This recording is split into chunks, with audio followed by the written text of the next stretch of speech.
Welcome, everyone, to the first episode of the Codex podcast. I am your host, Sonny Kruger, and with me is my co-host, Jamie Wojcik. How's it going, guys? Finally here.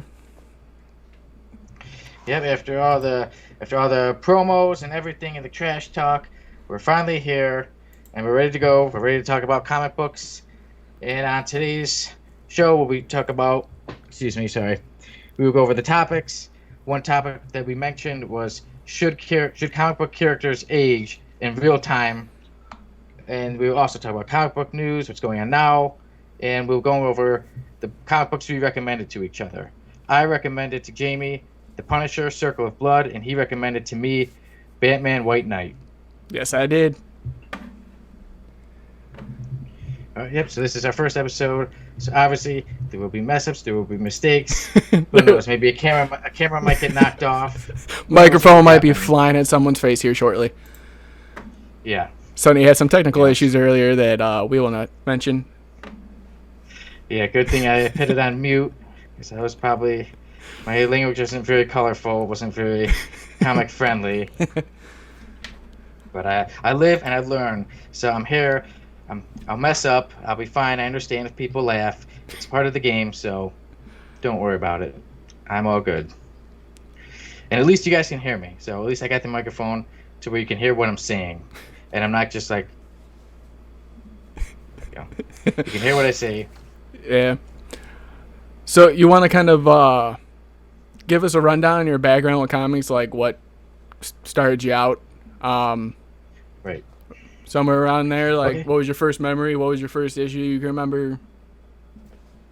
Yeah, so me, I was born in 1990, so I'm 31 years old, and I got into comics pretty much at a very young age. I'm trying to remember which was the exact first issue I got, but I still have some of the old ones. Some of the first issues I got, I remember Batman, Ghost Rider, and then my favorite comic of all is X-Men. I got into X-Men at a very young age, and then got into the animated series in the 90s, and became a fanatic. And then, just always from the years on, I would read comics, issues here and there, and then sometimes we'd watch the shows, and then obviously the movies came out, and I'd see the movies, and a little bit in my teen years I kind of strayed a little bit away from comics, but I still would find myself reading them every now and then. And then I would say actually my 20s is probably when I got the most comics, buying graphic novel after graphic novel. And, I still like some of the newer stuff, but I'm a fan of the old stuff, the classic stuff. So that's mainly also, too, what we're talking about. Not so great and mainstream anymore stuff. Yeah, it's still always great, the timeless classics. But, yeah, so here I am. Like I said, I love comics. Love to talk about them. So here I am, and with my co-host, Jamie Wojcik. If you want to tell us how you got started. I was born. No. My earliest memory is probably watching Batman '89, Michael Keaton. Oh, before you were born, you watched it? That was cool. Yeah. That was going on. I just heard it. I don't know why it came in my head. But it was one of the first movies I remember seeing and getting into and being like, oh, that's cool. As far as comics, I mean, for those who don't know, we have a mutual friend named Keith, and his dad is a fanatic. Yeah, I thought I could be bad, and he just blows everything out the water. But he was the one who really kind of turned me onto this world. And I remember, like, vaguely, like, if I got money, I was going to the comic shop. I didn't know nothing about numbering, nothing about what series. I was just going through bins and off the rack, everything. And some of the first ones I actually remember buying. I remember I bought, there's a Hawkman issue 23, and I just loved the cover, so I picked it up. I still have it. Some of the older Spider-Man, those covers and the writing in them were just phenomenal. See, I told you the classic stuff is the best. Well, that was also like 2000, something. 99, 2000. Around the time that, I started getting into it. Okay. More than anything, though, it was... I want to say the later years when I started working, and I was like I remember the first series I actually bought was Captain America, and that was the older series. I think that was like the 90s. And it, like, I was stuck. I was hooked. I couldn't get off of them. Like, from then on, I've been collecting. And I was probably 21. But the biggest book I've ever, like, had where it was, all right, this is what I'm into now, was when Jeff Johns did the Green Lantern run. And you had Blackest Night, Brightest Day, and I was sold. I was done. That's cool. Yeah, that's cool. That's a good one. Yeah, I'm trying to remember the exact issue or comic run that got me like obsessed with comics. I think it was just when I started like really getting into reading comics and graphic novels. For me, I was trying to get into every little thing. Like, okay, let me read Infinity Gauntlet. Let me read some Justice League. A little bit of everybody, and then I'm obsessed. Like I still read ones that where I try to go through the whole thing is X-Men and the Punisher, and then other comics more just like certain storylines, certain story arcs. All right. Yeah. Yeah, sorry I cut you off. No, you're good. I'm kind of used to it with you. All about me. Yeah, it's always about you. From the promos, I'm a piece of trash, so you can cut me off anytime you want. So yeah, eventually we will be covering all comic news, posting about it going forward. Right now is more us-centric because it is the first show. So we can't actually wait to start posting and talking about what's coming out in the world of comics, whether it's movies, TV, you name it, anything comic related, we're probably going to be talking about it, and you're probably going to get tired of hearing us. So, yeah, well, hopefully you don't get sick and tired of us. But if you do, feel free to just, send us a mean message or something like that. So. Okay. So, we've introduced ourselves. You know who I am. You know who Jamie is. Well, there's a lot more to us than what we talked about, but, well, we basically introduced ourselves, why we love comics, this, and that. So let's get on to the topic of the week. Which is... The topic... I'll let you take it away. Oh, okay. Topic of the week was, should comic characters age in real time? And we did mention that we were going to pick our top 3 favorite answers through Instagram, Facebook, and Twitter. I'll give you guys the rundown of who we picked. It's in no specific order. Starting with our audio guy, actually, who does our intro and outro, Dave Marcusic. He said, I'm conflicted. On one hand, it would be really cool to see them literally grow up along with us as comic book characters, relate to us. On the other hand, alternative stories where a character is younger or older, depicted. He kind of went with the old man Logan, for example. But he did say, I'm going with no, they shouldn't age in real time. For the next one, this one is gonna be on Facebook. Bear with me. Okay, so this is from Danny Gonzalez. He says, when done right, yes, aging characters in the world shows a fourth wall break to readers like, hey, we see you. We know you've been rocking with us since issue 1, which I do agree with. And then on our Instagram, Empire Comics, they said maybe not real time, but something like dog years. So like for every 1 year that they're published with us is 7 years for them, which that to me is one of my favorites because that actually leads into what I think. But for right now, Sonny, what's your opinion on this?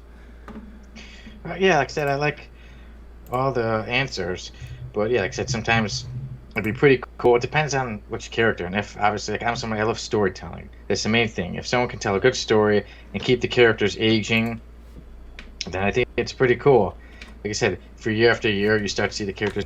Let's say if they have kids or something, you start to see the kid characters grow up, and then in another case, if they, like, it'd be pretty cool too. Like I said, sometimes just a quick run, like they said, Old Man Logan, something like that, where you get maybe I don't know 8 to 10 issues, and you just see them as a bit older. Like I said, Old Man Logan or Kingdom Come. But me, I'm kind of either or for me. Like I said, in certain ways, maybe certain characters, I'd like to see them age. Like, oh, nothing's really been happening with this character. Let's see them start to age and see if something different can happen. And then for certain characters, I admit I like them that same age basically the whole time. You learn about me. It's very hard for me sometimes to make a decision of yes, no. I've known that over the what 15 plus years I've known 15 years, yeah. So it's very hard for me. That's why I really ask people, and I'd like to hear your opinions on, do you think they should, yes or no? So basically indecisive on it. I mean, you could work with both is basically what we're saying here. Yeah, just as long as it's a good story. Yeah, but I'm not going to be mad at it. Yes, I won't be mad if the character's aging. I won't be mad if they're not aging. Yeah, well, I think for me, personally, and I'm going to say this right now because I'm probably going to say it a lot during our podcast run, but there's this thing where people are like, we want change in our comics. We want different stories. We're tired of seeing the same stick over and over and over and over again. You know? And then as soon as you change something, they're like, oh, we like what they did before. This isn't. Yeah. So, I mean, everything we're saying is based on our opinion. So for me personally, I do want to, written correctly, I do want to see them age throughout.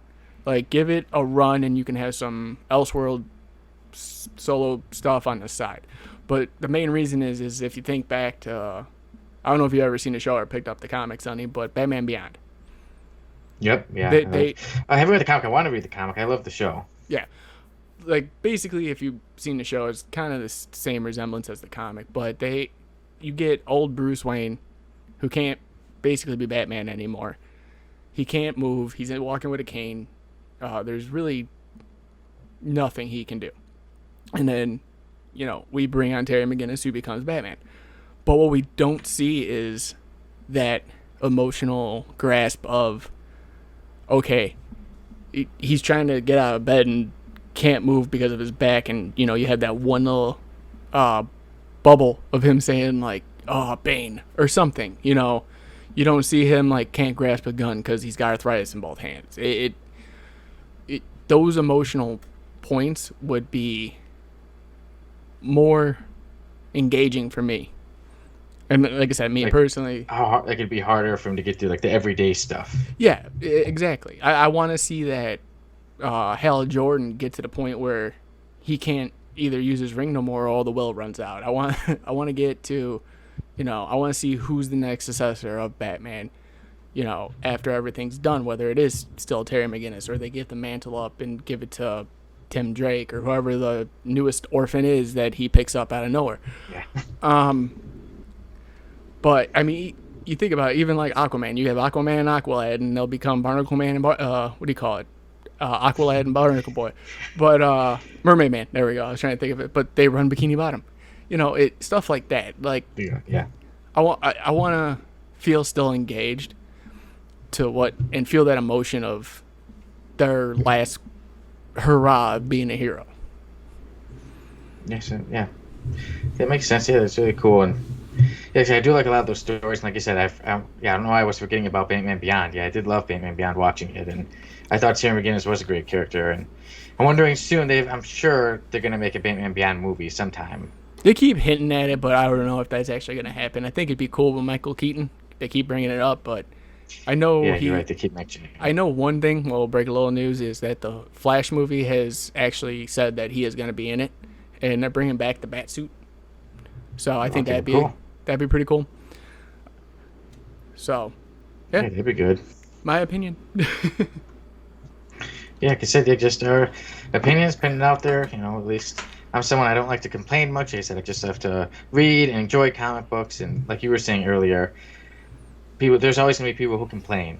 Somebody will say, I want there to be change. Then it's change. No, I don't like there to be change. So you just got to make what you want to make and do what you got to do. And we encourage you guys to basically try to comment with us, talk to us, give us your opinions on everything, even if it's against what we have to say. Throw it out there. I love going back and forth with people on these things. Yeah, Justin. Yeah, I'm fine. And I think one problem is a lot of people nowadays they think if you disagree with somebody, you have to argue with them, you have to insult them. Like I'm someone you can have a different opinion than me. That's why we're showing. I'm sure when it gets down to when we start talking about Circle of Blood and White Knight, our opinions may be a little different, but you know, don't worry, I won't be knocking off my webcam or swearing at you and calling you and leaving you mean messages because you think differently than me. Yeah. Well, we got Dave's with us right now in the chat, and he just posted something. He made a good point. Is the constant change is he put Joker, for instance. They change him up every now and then, and everyone loses their mind over it. And I know where this is coming from. I hated Jared Leto as Joker. We're gonna put it out there now. We're gonna sabotage him because he keeps bringing this up every time he's talking about the podcast. But no, they do change him up. He's like, stop. But we do it it just keeps going. It's hilarious. But I can't wait to edit this part. But throughout the whole aspect of like Joker, even in the comics, for instance, like he 1 minute he's normal, that Mark Hamill Joker, and then you got face ripped off, stapled back on Joker. You take what you get basically in those, and they do change him up all the time, and that's cool in some aspects, and then other people just can't stand it, like. So again, I had to put Dave on blast there because this has been going on since I told him we were starting the podcast. And you had to mention the Jared Leto Joker. I don't really blame him because that's a trigger point. He's like a really good actor. But I think it's more just like the direction. If they told him, "Hey, do this," and he's gonna do it, and then it didn't turn out to be so good. But my favorite Joker, if I had to pick, which movie wise, would still be the Heath Ledger Joker. Yeah, that or Mark Hamill. That. Well, yeah, because the episodes, he had the best voice for the Joker, man. Right. All right. So, what's next, Sonny? Well, shall we get on to our reviews? Would you like to tell everybody the rules for them? Okay, so our review show. So obviously, I'm gonna give Sonny either a story arc or a trade, and he's gonna basically review it. It's gonna be anything from 2000 and on, and vice versa. Sonny's gonna give me a story from pre-2000s before, and it's more trying to like get us in tune with the different eras of comics altogether. But I, in my opinion, gave Sonny the best book this week. With Batman White Knight. These reviews are going to be basically when we get time to finish them. I want to try to have like some type of schedule for them, but it's basically when Sonny can free up time and read his actual book. Yes, I'm a very slow reader, but I'll get working on that. And yeah, like I said, this is our first episode. When we get more things settled, we'll be like, okay, this is when we do it, this is when we have it, and people will know what to expect. Yeah, and we will let everyone know when there's a review day going. Yeah, definitely, for sure. So, Sonny, without... So here we go. So Jamie's story for me was Batman White Knight. And in Batman White Knight, I'm not someone who likes to give spoilers, but it's the Joker. This is all spoilers. We'll give all spoilers. My book was from 1986. If people can't expect spoilers for now, then they can turn everything off right at this moment. So the Joker, the Jack Napier Joker, it's about he is trying to change his ways. He is no longer wants to be the Joker. He's basically fighting to be good, change his ways, and actually Batman in turn is the one who's starting to lose it. His ways are getting too violent. He's just charges he doesn't care, basically he'll be willing to destroy the city or whatever just to get one supervillain. And then as the Joker's trying to change his ways, he's proving it, he's fighting to stay good, and Harley Quinn, the newer Harley Quinn, does not like him as his newer, nicer self. She wants the wild Joker, whereas Harleen Quinzel, she loves him as the man he is now, the good man, the man she's always seen inside of him. And so, in the story, like I said, so the original Harley or the newer Harley Quinn, she's out trying to destroy the city, and Batman and Jack Napier actually have to work together in order to try to stop her. And yeah, and that's that. I guess I'm not too good at going over full stories. And like I said, It's alright, you're doing good, bud. I hate to give spoilers away, so I don't like to talk about endings and things like that. But it's, for me, like I said, I usually like the older stuff, but I can honestly say I loved going through this story. I thank you, Jamie, for recommending it to me. And like I said, I usually take slow reading stories, but this one I got through very fast. I started reading it, and I just felt like addicted to the story. I wanted to read the next issue, and before I knew it, it was over. And I loved it. I loved the whole thing. I loved how it was a different take. Like I said, I'm somebody, sometimes I could be stubborn on my ways, and I'm like, okay, I like them this way, and I want them to stay that way, but I really liked how it was a different take on the Joker, and he was fighting to keep his sanity and to fight off his bad ways, and he was fighting to change himself. And I thought it was really good, really interesting, and I really liked the romance between him and Harleen Quinzel, and how she had seen the good in him, and he even thanks her for letting him fall in love with her again. So I love the whole story. I definitely recommend it. Even if you're into newer comics, definitely recommend it. And even if you're like me and you're usually used to the older stuff, this is one I would still definitely recommend. And since we're saying out of stars, I give it 10 out of 10. Ooh. Well, you're really going to hate my review now. Alright, so Sonny, you gave me The Punisher Circle of Blood. Now, I told you during the pre-show that I did pick up this book like 3 times and read it.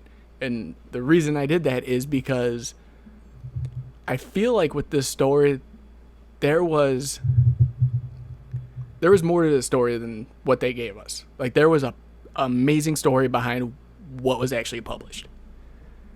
And there's like 3, I want to say maybe for me, there's 3 highlights throughout this whole book that actually made me go, okay, now something's great's going to happen. And then it kind of just did.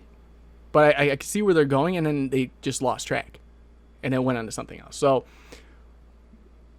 going into it for the whole breakdown, again, it's The Punisher, Circle of Blood, written by Stephen Grant. The first issue had me. How can I put this? Being nice so I don't hurt Sonny's feelings. That first issue, we saw him walking through Rikers. And walking through the prison, being brought in. There's no reason for him being in there. There wasn't really a big, like, hey, this is why I'm here. But he's in Rikers. He's going through. Basically, someone poisons him. Well, come to find out, it was one of the cooks. I don't know if you remember this, Sonny, but the actual prison fight. Yeah. I was like, and that was like mid first issue. I was like, finally, we're getting some action here. It was between him and Gregario.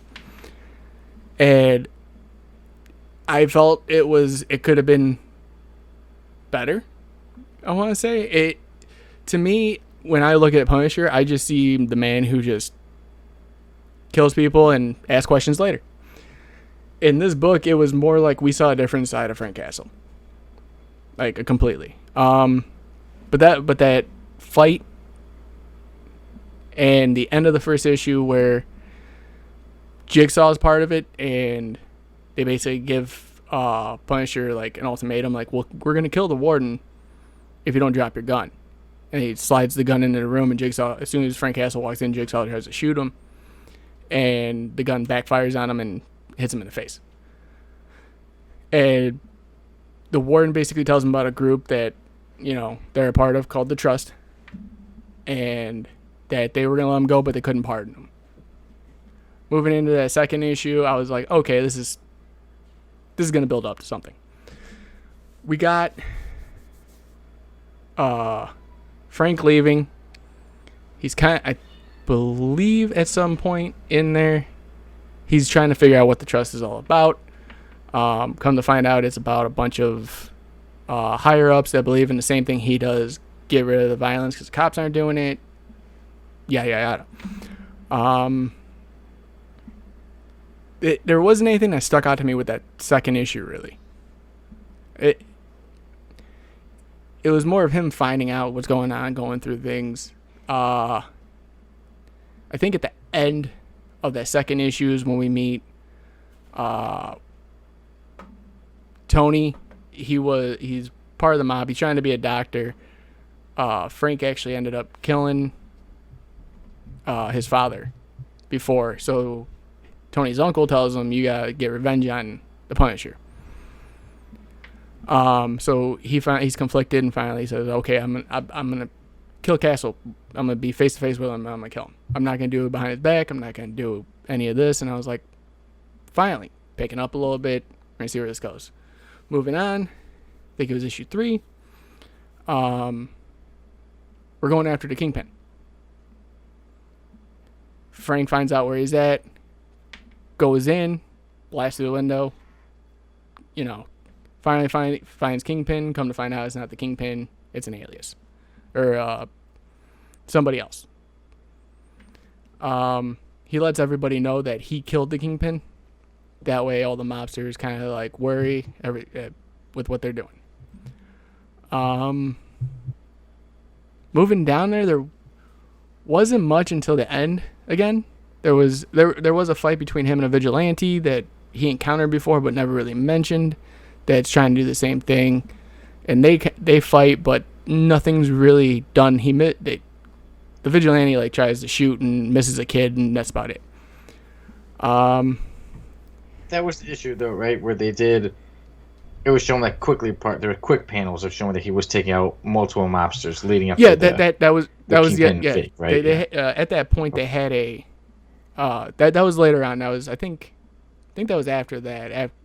No, that you're right. That was at that part. So basically, they had like a group meeting with all the mobsters, and Frank was there, and I think his name Coriander was the vigilante, and he started taking people out like left and right, trying to get them down, and everyone thought it was Castle, and it wasn't. But yeah, that was like I want to say the second highlight for me, where I'm like, okay, finally, we're picking up. So we move on to the end of that issue where I believe Frank falls out of a window, and he for some reason has a Batman like grappling hook. Don't know why. And he catches himself, hits the wall, falls on the ground. You see a shot of Tony in the alleyway staring him down, but then a woman walks up, and that's the end of that issue. We don't know who it is. So opening issue 4, I believe, it was her name's Angela. She's with the Trust. She's trying to basically get Frank to join them in any way, shape, or form. Frank goes out, and I believe that's the issue where he's starting to set up with another mobster, like, hey, if you get these guys together again, I'm taking them all out. And as we go on, we finally meet the real villain who's leading the Trust. What was his name? I think it was Alaric. Alaric. Yeah. Alaric basically comes out, and he's part of this big world of the Trust, and all we ever meet of anybody else as members is one guy, and they call him Texas. Yeah. I was trying to remember his name. I'm like, yeah, so it was just Texas, yeah. Yeah. I think they say his name once, but it's something forgettable. He can't pronounce. And they basically just talk about it, and every time Frank needed something throughout those issues, he would call Alaric, and Alaric would be like, we got you, don't worry about it. Like, we're on the same side. And come to find out, Alaric's actually setting up what they called at the time the Death Squad, where he was basically brainwashing everybody that he could find, brought them in, And later on, in issue 5, you come to find out he's calling them the Punishment Squad, and everyone is wearing the Punisher's outfit. The whole time it's, Frank's trying to get a hold of Alaric now. He makes basically Tony drive him through the mansion. But there's one more highlight that I had where I think it was the vigilante Coriander again, and he was brainwashed, and they're running from building to building, and he goes to turn around and shoot at Frank, and he misses Frank and hits a kid. And at that point, I thought, okay, here we go. This is it. Frank got triggered. He's gonna go nuts. And he didn't. He just chased him into the alley, and he ended up doing it himself. And then Frank kind of like walked away in, Frank fashion. To me, I'll save the ending. That way people can actually go in and read it. But to me, it was a good story.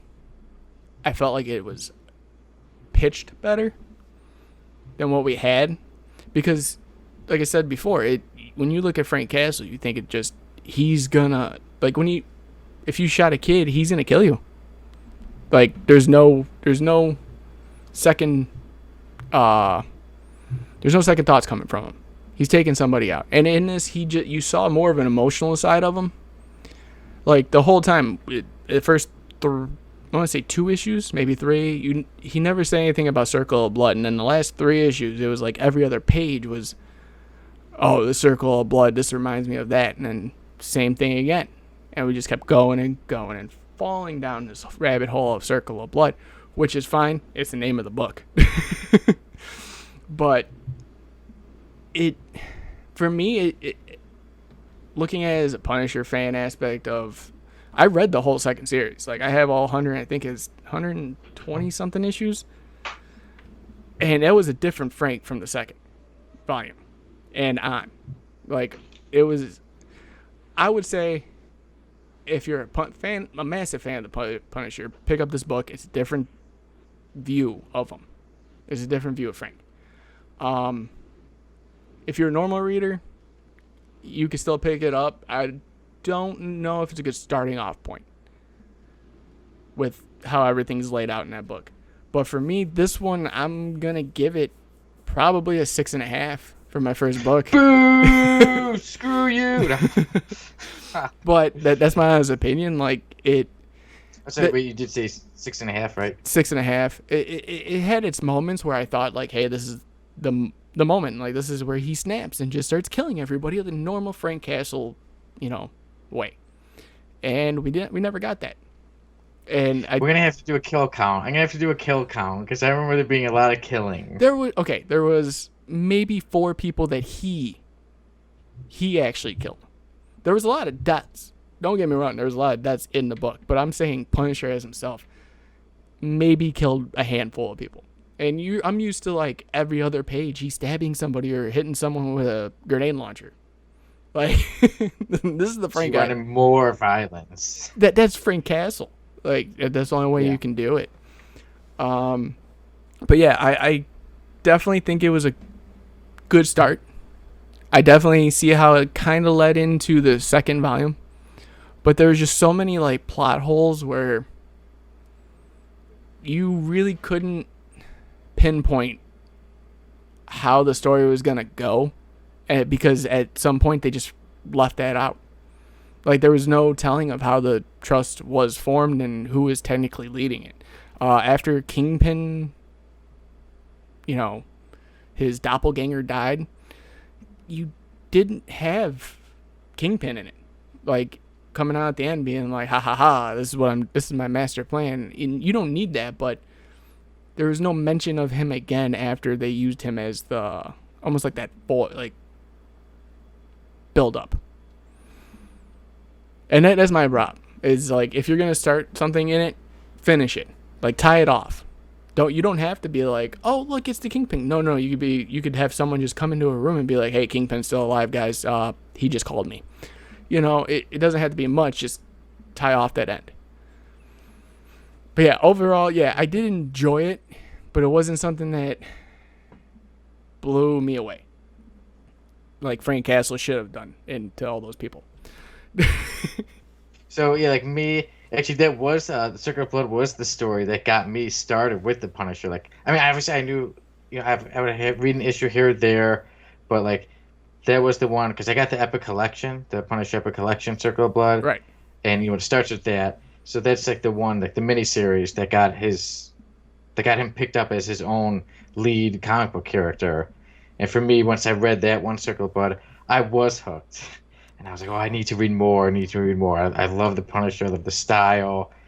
I love all the killing. So for me, I thought it was a good amount. Well, that's the thing. Like, that's what's so great about our community today is the fact that my opinion is my opinion. You could have a totally different bias. You could tell me tomorrow that, you know, you became a fan of Batman from reading the book I gave you, or you could tell me you started hating Batman from the book I gave you. It's different perspectives. Well, then I'd just be a jerk if I was saying that. Well, most people do like Batman, so. Yeah. But, yeah, like I said, that is cool. That's why we recommend books so we can talk about them, discuss them, yell at each other about it. Yeah. Boo each other, obviously. Yeah. Your opinion's different than mine. How dare you? Yeah, this is not allowed. But the good news is after every review now, we give each other our next book. Now, since we already did that, I'm trying to keep Sonny in the newer continuity, I want to say. I gave him Deceased, the first volume. Now, that's got 6 issues in it, and I believe a one-shot. Right, and I'm looking forward to it. I remember seeing before the cover, sometimes people would post online, and the artwork looked really cool just from the cover, so I'm excited to read it. Okay. And then for you, I gave you the New Teen Titans, the Judas Contract. Yes, and it's one of my favorite older DC comics, so I said, let me recommend it to you. I think it was a great story, so I'm excited to see what you think of it. Yeah, and the funniest thing is I'm a huge Nightwing fan, too. And I bought one of the issues primarily because I believe it's the first time he suits up with the Teen Titans, like as Nightwing. So I already have one. I'm a little bit ahead of you. I still have comics from that era, so we're good in that aspect. But I can't wait to read it. I do like Titans. I don't know what the team was at that time. I'm kind of intrigued to know. But yeah, it's a good story. Yeah.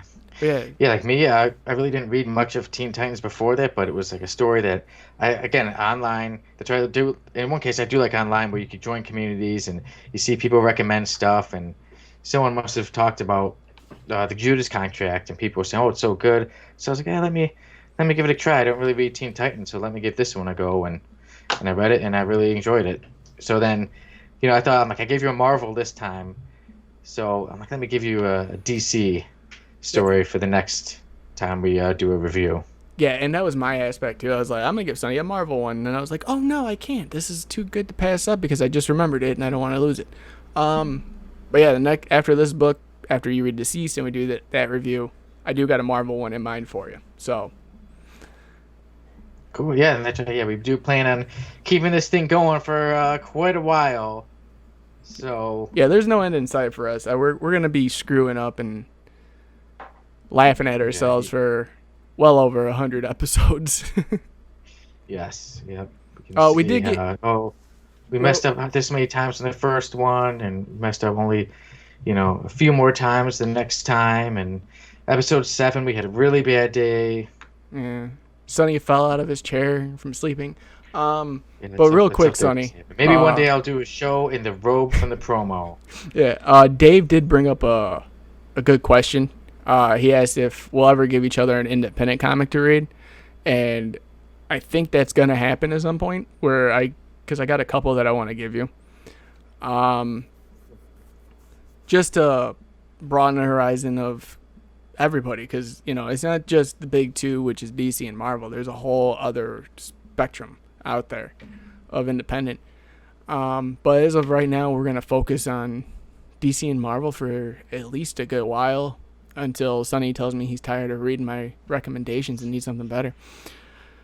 I'm good. Yeah, like you said, at least that is a good question. And yeah, I'm definitely fine with reading other kinds of comics too, not just Marvel and DC. Who knows? Maybe one day I'll recommend Zombie Stripper for you. Ooh, I've actually seen that. Yeah, you can recommend that for me anytime, buddy. I don't know if we could talk Uh, about it live on the Codex podcast, but hey, we'll do what we can. it is a comic. Yeah, that can get us kicked off real fast. Only for showing the pictures. The Codex podcast after dark. I love it. Yeah, yeah. Or a Patreon video. Thanks, Dave. I'm glad we have 2 fans here. This is amazing. Well, good. But thank all 2 of you, and in the future, thank whoever else comes along the way. But because hopefully, I'm guessing our views will go up as opposed to going down. I hope so.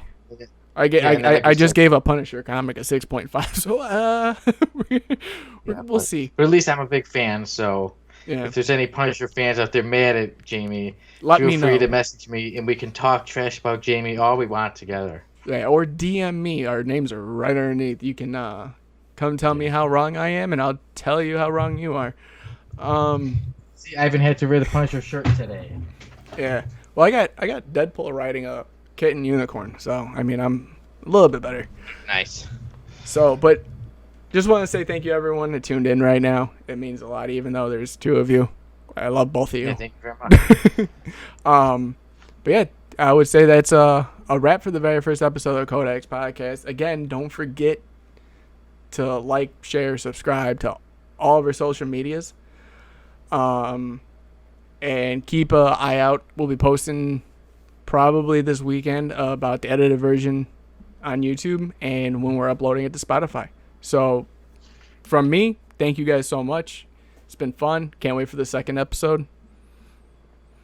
All right, for me, Sonny Kruger. Again, thank you for joining us, and we'll see you again next week.